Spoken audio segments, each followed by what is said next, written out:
Hi there, welcome to Crypto Bundy. Thank you so much for joining us on this video. I'm Crypto Bundy, and what we want to talk about today is Ledger. What an absolute mess this week has been, or actually the last 24 hours has been for Ledger. Now Ledger, here we go, these guys here. I've got two of these. I've got a Nano X and I've got a Nano S. I was using these for my cold storage, and I can tell you now, that is no longer. I will be using these still for tutorial-based videos and doing reviews, etc. But I will not be using these to store my tokens. Okay, and to break down the reason why I'm not using them is, let's jump over to my screen. And I think I have stupidly closed down what I wanted to show you guys. Okay, so first of all, let us go to x.com.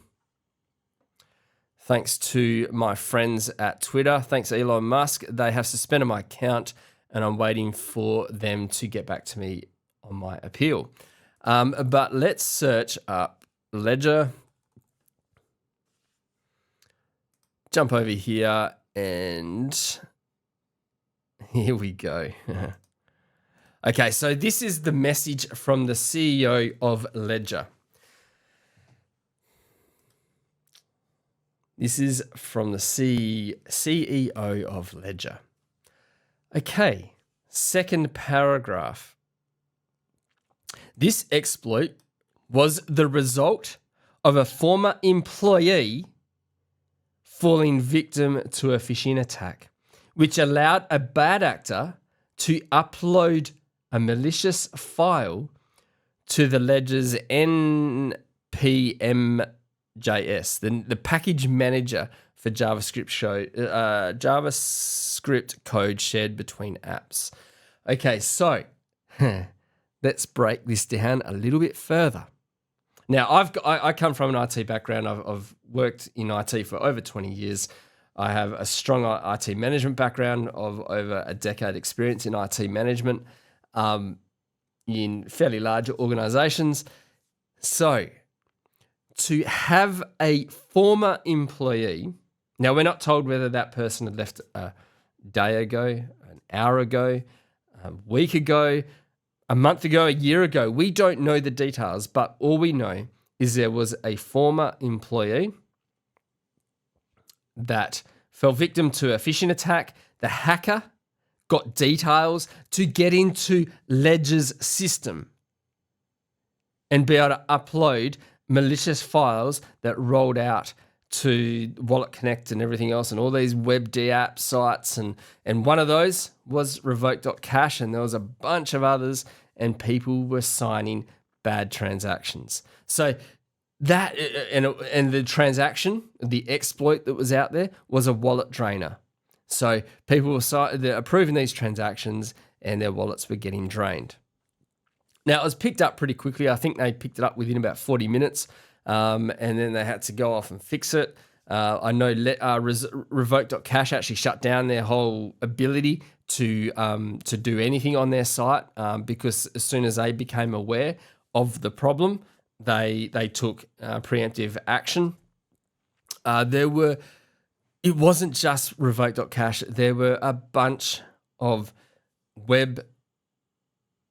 DApps sites that were impacted by this exploit. Now, it wasn't them themselves. It wasn't revoke.cash, and it wasn't, if it wasn't a bridge site or a decentralized exchange or, a staking platform or anything like that, that was actually the cause of the problem.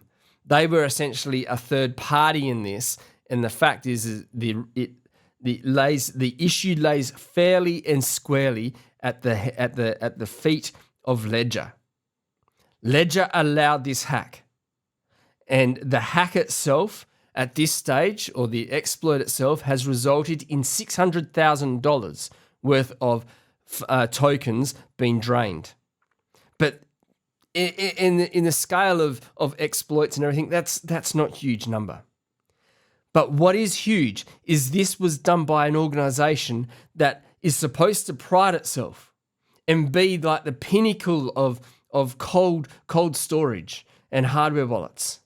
and the world number one apparently, and yet they have allowed a former employee to still have access to their systems, and that access enabled this bad actor to implant this exploit into their product. That just shows you the unbelievable breakdown in their own policies and procedures, which I'm assuming they do have for when employees are offboarded and onboarded into their systems. It leaves me speechless to think how this can happen. Now, okay, so what I do want to show you is if we go to revoke.cash, we can see on here that you can actually check to see if your wallet was involved in this exploit. You don't have to actually connect up to do the check. You can literally just paste your wallet address into this field and submit the check. Now, that would tell you whether you have been tied up in this exploit or not. So as we can see, this is the information here. There was $600,000 at this stage stolen. What has happened is Tether had come through and locked down any of the USDT that was in that wallet as part of this exploit. So where the hacker actually was funneling the money through. So there have been parties that have been able to lock down essentially and make it so that this person can't run away with everything. But I'm sure that there has been money that has already gone funneled through the system and out to the hacker's wallet. So as we can see, Sushi Swap was part of it, revoke.cash. But it wasn't just them. It was most big websites were unable to remove the library within a few hours. However, other websites took longer.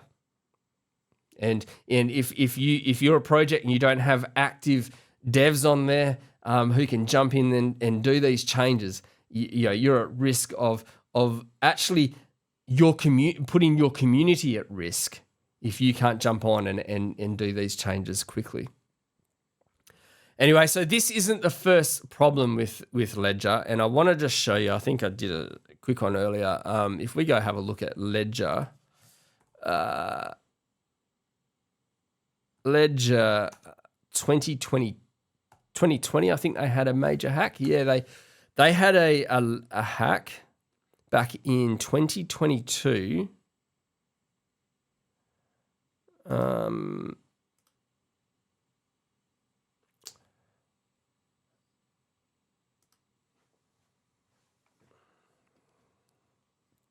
And what we see is back in 2020, back in June, they had a hack and 270,000 owners of Ledger's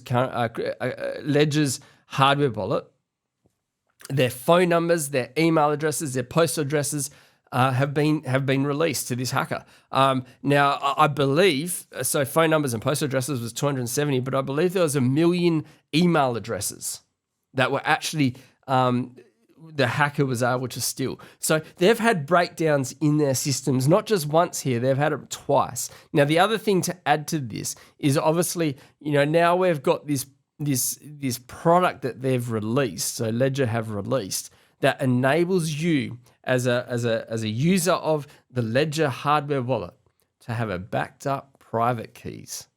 Now, there's been a lot of things being said about this, and to be honest, I'm not a fan, and a lot of people aren't a fan. And back when they released that they were going down this path, I can tell you now, a lot of people moved away from Ledger. So the fact is Ledger, there is a concern that Ledger can basically have a backdoor, or from the device to the software, to actually extract your private keys, and then obviously then they can actually push that out to their cloud backup solution. There are other concerns, and that's that they have come out and basically said if the US government force them to release information, or if the government organizations force them to release information, subpoena them for information, they would hand it over. They will hand over all your details to the government organizations. So, and that's when we start going into the DeFi space. People who are in the DeFi space, that's when people start going, well, do I really trust this organization? Do I really trust this organization for the storage of my assets? And that's a really big thing that we need to be asking. If you are a user or you're looking at using the Ledger product, do you really trust this organization? When one, they can allow a hacker to come into their systems and steal all this information. Two, break down in their company policies and their HR policies, and the fact that they still allowed a former employee with access to their systems, which resulted in this exploit that happened yesterday. So I personally not using it for my daily, certainly not using it for my cold storage. And I'm not going to tell you what to do, but there are obviously very many options out there that haven't had these security issues like we're seeing with Ledger at the moment. Anyway, guys, that's all that I wanted to discuss on this video. Thanks for joining me, and I hope you have an awesome weekend ahead. Cheers.